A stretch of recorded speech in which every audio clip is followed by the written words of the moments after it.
Hi everyone, this is Nathan with Gamma Penguin. Welcome to my overview/review of the just released game, the Disney Afternoon Collection. This collection comprises Capcom designed games based on the immensely popular Disney Afternoon cartoon block for the NES. These games were released from the late 80s all the way through the NES's final year in 1994. Not every show got a game, sorry gummy bears, but some did get sequels. Before we begin, I just want to say that I am playing the Steam version on PC and using the 8-bit DOE SNES controller. Also, this video is edited for time, and because while I am excited for this game, it's been a while and I died a lot. So without further ado, let's get started.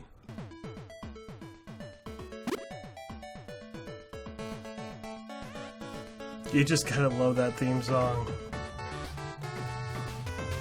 So up first, we got DuckTales, which is the most memorable game on the entire collection. Cool thing, shows you how to play, shows you the keyboard. I'm using 8-bit DOE, which isn't natively supported, but you can use a keyboard mapper, which helps. I may make a video on that. So let's go ahead and play the game. Of course, this is based off of probably the most popular of all Disney Afternoon cartoons, DuckTales. This game was great because it was created by the same guys behind the Mega Man games. And it has a lot of the same things that made the game so popular. One of which being that you can choose which level you want to start on. Of course, much like Mega Man, you sometimes got punished for not following a certain level. This is even more true for the sequel, which we'll talk about later. But anyway, so the first level that you should play, or most people usually play, is the Amazon. And, you know, this is probably the one I'm going to spend the most time on. This is just the first level. Yeah, in the remaster version, it was really kind of crazy because they added a lot more stuff that made it a little bit more difficult. I do love the music. This game's music is just great.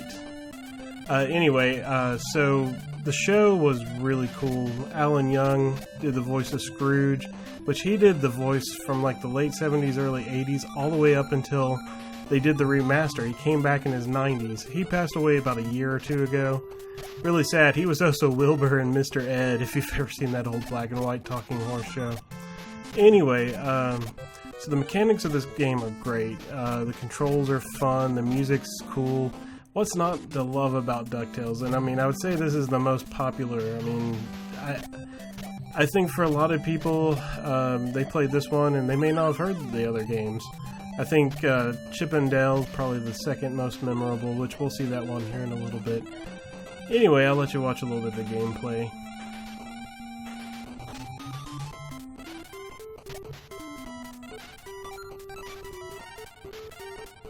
In the remastered version, you had to get coins on this level, which is kind of annoying. And this was a little bit harder because of that. No coins here. And what's really cool about this is you could have gone the top level or that bottom level. In the remastered, you have to go both because they put coins all throughout the level. I thought it was kind of neat. I think that both have their different challenges. So anyway, I'm about to die here, so... Uh-oh, as I said in the intro, I did die a lot. And there we go. So now we're going to switch up to the Transylvania.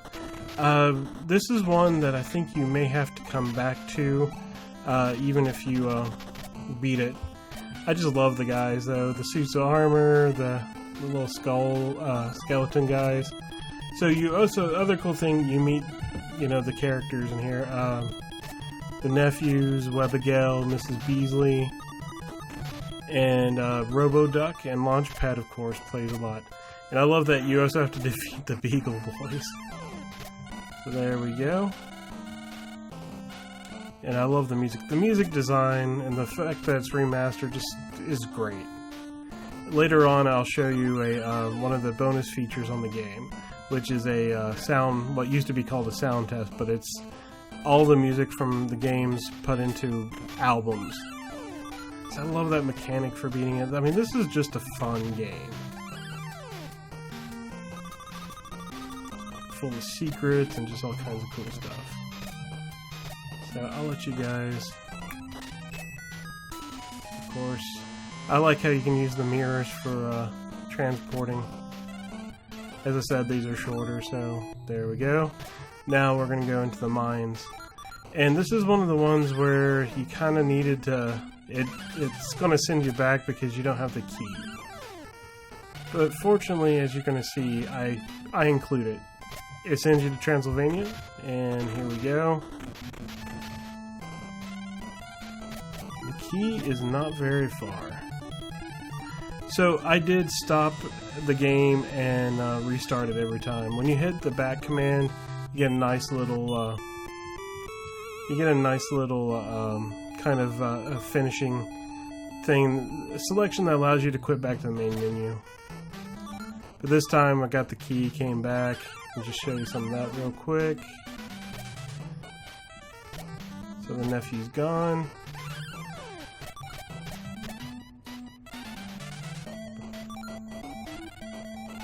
Again, the music really great.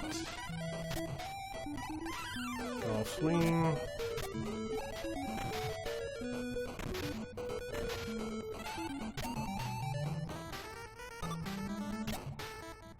Something else that's funny about most of these games, and this was kind of thing on a lot of NES games, is when the mechanic falling takes you to another level versus when falling kills you. So I just fell down a shaft and I lived. But as I'm about to show you, that's an abyss, and if you fall down it, you die. So here is the beloved Himalayas, which kind of like the Mega Man ice board from the first Mega Man, which they're always annoying because there's always a mechanic that just impedes forward momentum. I do love the enemies though, the dancing or the prancing goats.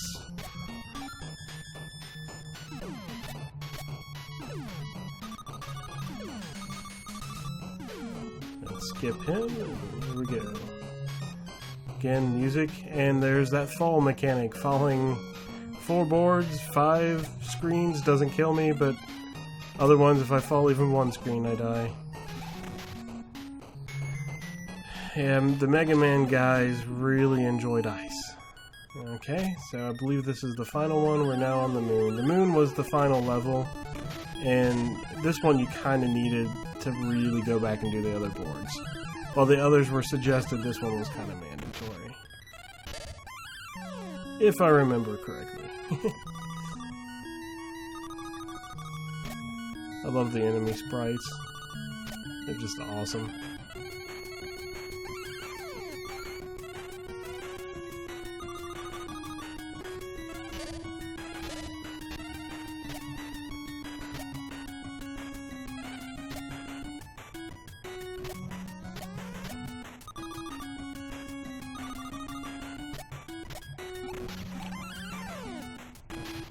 So a lot of the blinking sprites are still in the game, which I find authentic. I really like it. It's kind of annoying, but it's also really, you know, lends itself to authenticity. And of course, some levels, if you find Launchpad, he will complete the level and take you back to the selection.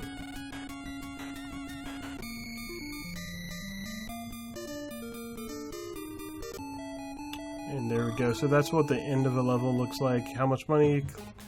Okay, so now let's move on. I'm not going to show Time Attack, but I'm going to show Boss Rush. Basically, Boss Rush is just a where you're timed. And you play every boss in the game just in succession and see how long it takes you. As you can see, I died a couple times because the timer will jump, but I really love this, and I look forward to playing this a lot more.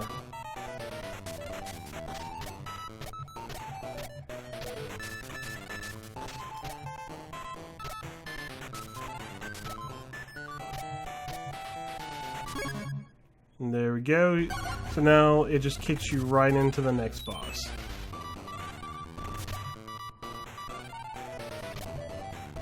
And of course these are in different orders than what I just said to play it in, so shows what I know. So this game is really cool. And then we go to the Himalayas. Of course, you can't pogo. That's the only move I've got. Okay, boom. So, we're not going to finish this one. I just wanted to show you guys what the first couple. So now let's move on. Next game we're going to play is Chippendale. So as you saw, the first one was 1989, Chippendale was 1990. I gotta say, I wasn't a big fan of this. I mean, really, it's not... Okay, now here's something really cool. I love the intros to most of these games. They give them the show intro. Plus, if you listen... That's the, that also, as with DuckTales, is the theme. And I just love it done in chiptune style. But as I was saying, I was not the biggest fan of these games, of this game. Just because, you know, to be honest, it could have been that I was just kind of aged out a little. I mean, DuckTales was kind of towards the end of my NES days. I'd already moved on. I think when this one came out, I'd already moved on to, you know, to TurboGrafx and a Sega Genesis, and plus I'd started PC gaming. But you know, it's really not a bad game. I have to say, playing it now, you know, it's got decently solid design. You know, they put a lot of care into these early games, but you know, still, I could, you know, I could take it or leave it. It's just not that inspired. So, we'll go ahead and watch a little bit more of this. And, you know, I just feel like, you know, not much is happening. I do like a lot of the enemies, I like that, but I don't know, I just guess I don't feel like it has as much. I do like that the little sidekick is your invincibility icon. So, I think there was a start to a really good game here, but I don't know. I guess I just feel like it fell a little flat.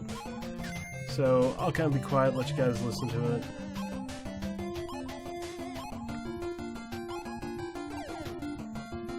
I love that little mouse.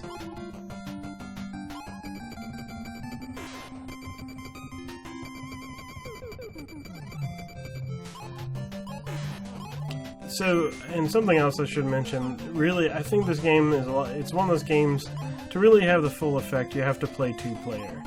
Even though, I think it does have one of those mechanics where one player can kind of mess with the other. Anyway, so now let's move on to the next game, Tailspin. Tailspin is arguably the worst game on here. It's basically a side-scrolling shoot-'em-up. And I love the show. The show was awesome. Tailspin was fun. Great theme song. I loved the characters. There was something kind of bizarre to the scale of it, but it was still a lot of fun. But the game itself, it's just kind of... You can tell they tried, but it's just kind of a generic side-scrolling shooting 'em up that has the characters added in. Not a lot of fun, and for some reason, it is slow. So slow. But anyway, I'm still gonna play it. Still gonna, you know, try to give it a longer chance, but it just felt clunky. And the music isn't, it's just not as good as the other games. But really, Capcom was not very good at this style of gaming anyway. I was never a big fan of like Sector Z and all of those. Ouch. Well, they're top down though, with 1942 and 1943 and all that. Those were good. But I mean, they're side scrollers. So here's a cool feature that I've not talked about yet. This is the rewind.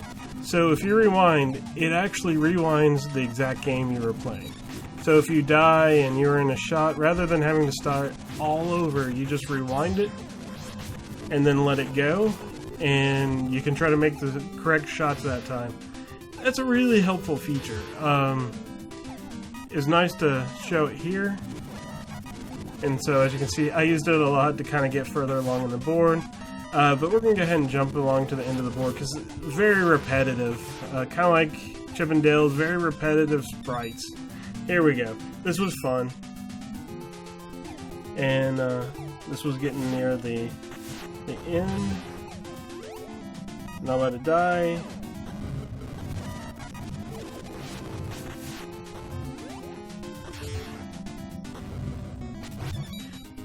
So I think it's just a mixture of the game itself with this style that I didn't really like. So we'll move on. I do like the game over. Okay, so that was 1991. So now we move on to Darkwing Duck. And I have to say, out of the games I've never played before, this was my favorite. It reminded me a lot of the Batman for the NES game, you know, the purple Batman. And I also love the show. So for me, this is just really good. This game also had a more enhanced version for the TurboGrafx 16, which I found kind of weird. I have heard bad things about that one, like the controls didn't transfer very well. I just love this opening screen. There's the music. I'll say that I really like, as you can tell that they were squeezing everything out of the NES. I mean, these are the last 2 years. You've already had the SNES has been out for about 1.5 to 2 years at this point. But they're still designing these games, and you know, in some ways they're technically superior to to their originals. Oh, something else I didn't mention earlier is if you look at I love the background. So these are at in the original non-high definition format. So on a high definition screen, you know, you've got a lot of real estate left over on the top side. I love how they took kind of hand-drawn game images, or not game, but sorry, cartoon images, and just put them in the background. That really adds to it. So anyway, so this is a fun game. Here you go. It's a straightforward platformer, but there's a lot of different mechanics, and you know, I just feel like the graphics are a little bit better, and the design is overall better than Chippendale.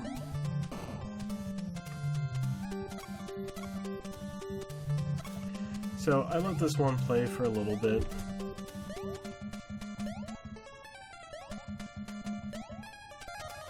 And that was kind of a hidden thing. If you didn't have to follow that upper path, but if you did, you could do that. I like that. That's something I liked about DuckTales. So I feel like, you know, they kind of took some cues from the DuckTales design that improved this one. I just love the Darkwing Duck sprite. I just think they did such a great job with this.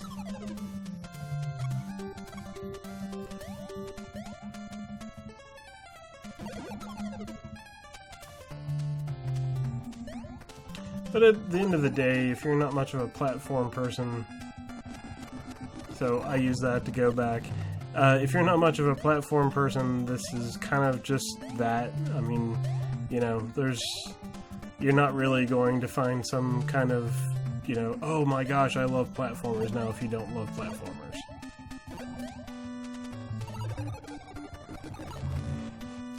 I'm making ample use of the rewind feature.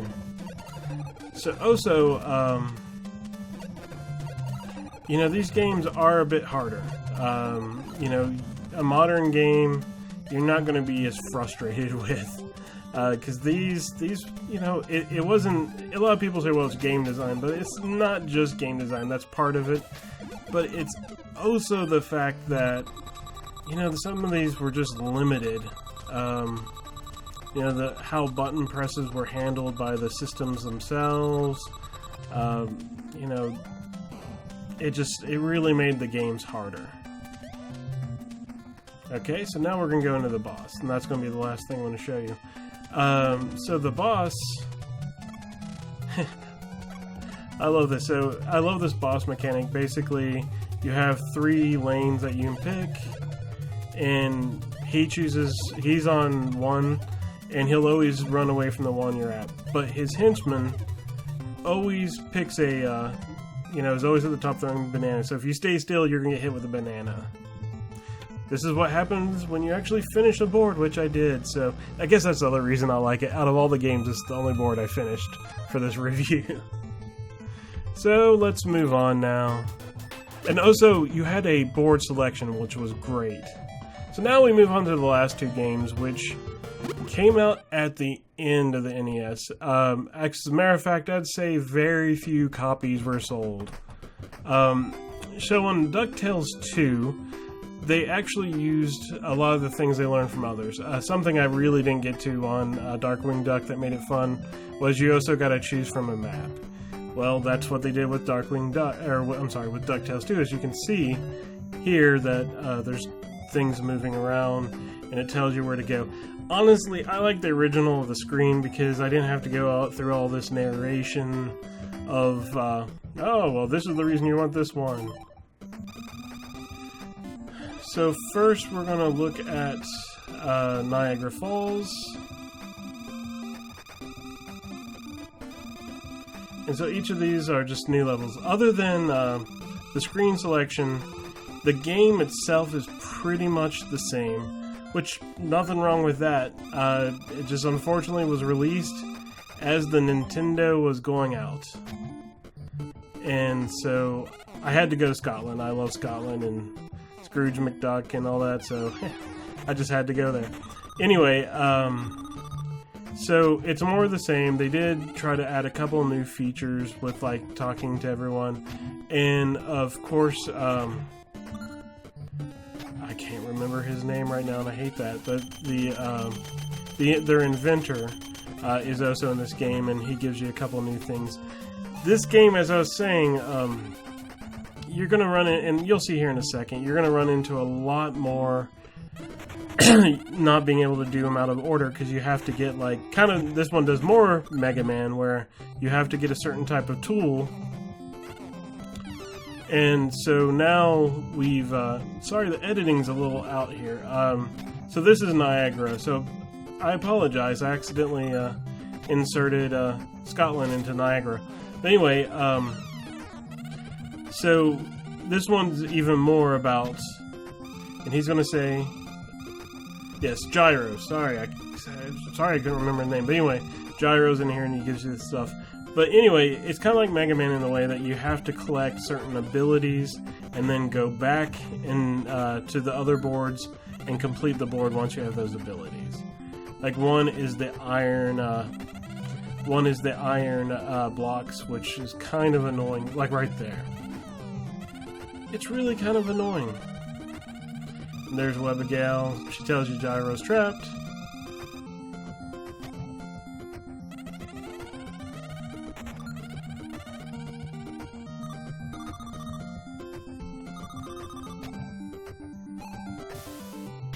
So this one, I love that rubber raft that Gyro built for you.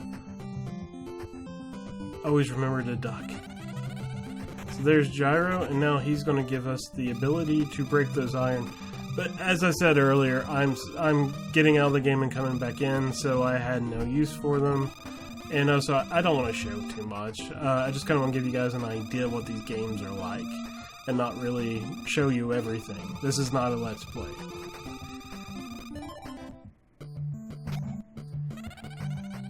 So this is the first one that really was just completely limited by you doing the game in order.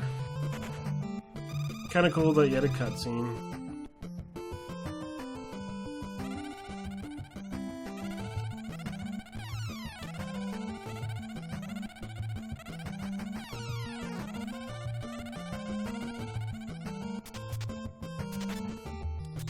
So as you see, you got a cannon there. So this one, I don't think you need the iron blocks as much as you just need to find some fire. I'm going to come back and play the game, of course, but, you know, there we go.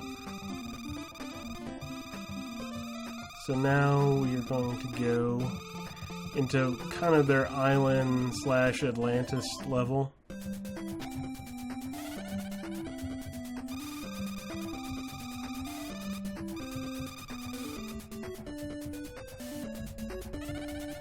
I do love it. The music's still great. I mean, I love the little enemies here. So you need something that can break iron, or not iron, but brick. I love these little Easter Island figures.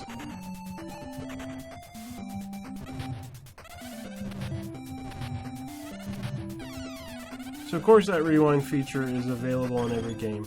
So I want to show you, this is another one where I needed the ability, and honestly I may be missing something, but I do believe you have to have another ability to break that. So as you come back down, there you go. I also love that little creature, which was kind of like a male mermaid.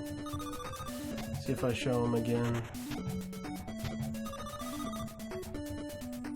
Again, the music's pretty nice. So I was stuck at this level, and there we go. I look forward to coming back and playing this, because you know, these aren't like game ending. They're just, you gotta pay attention and play the game in order. So now we move on to Egypt.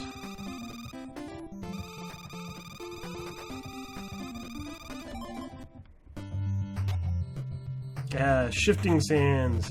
My second least favorite next to ice. And there we go.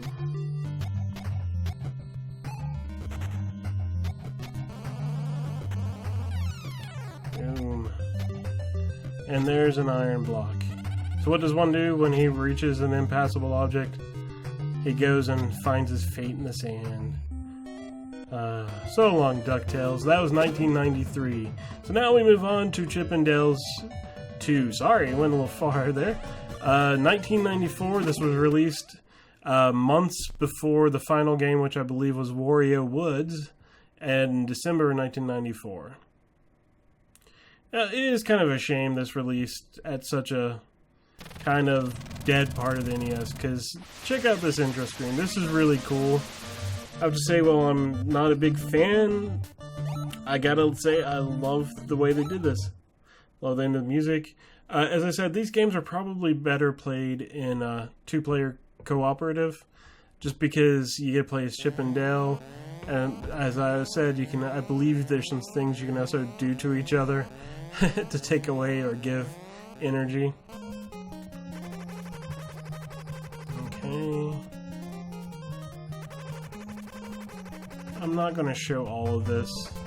But anyway, I like that it starts in the diner. It already looks a little bit cooler, even though that is the biggest cheeseburger ever. There's a bee with some honey.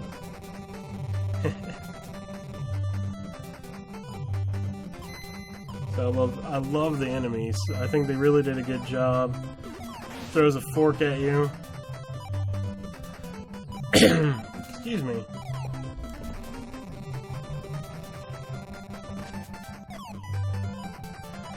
So far, I mean, it's already just a better game.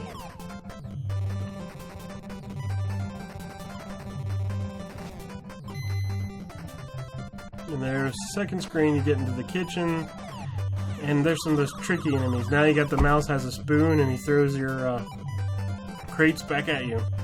There's also crates that have some of the enemies in them, which is no fair, but still kind of cool.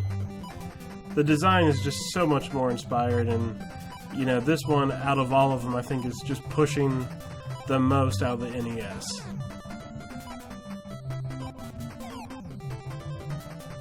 You saw that guy jumped out, and there, if you push it down, the soda pop cork comes out. And that's about it. Boom, I died.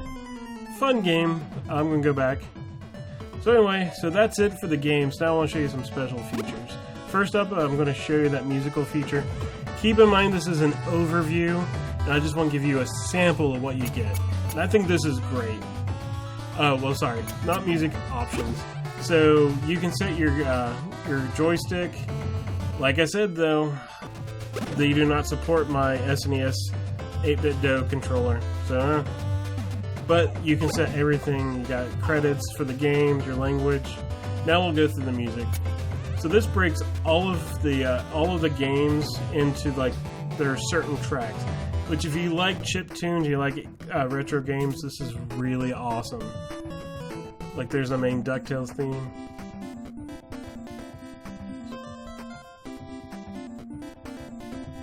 So now we'll go ahead and just kind of move on. Now we're in DuckTales 2. Darkling Duck.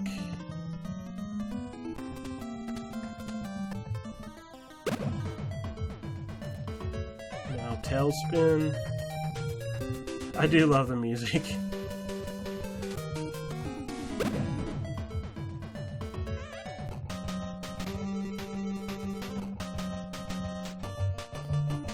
So if you get these, you can listen to all of these. It's really great.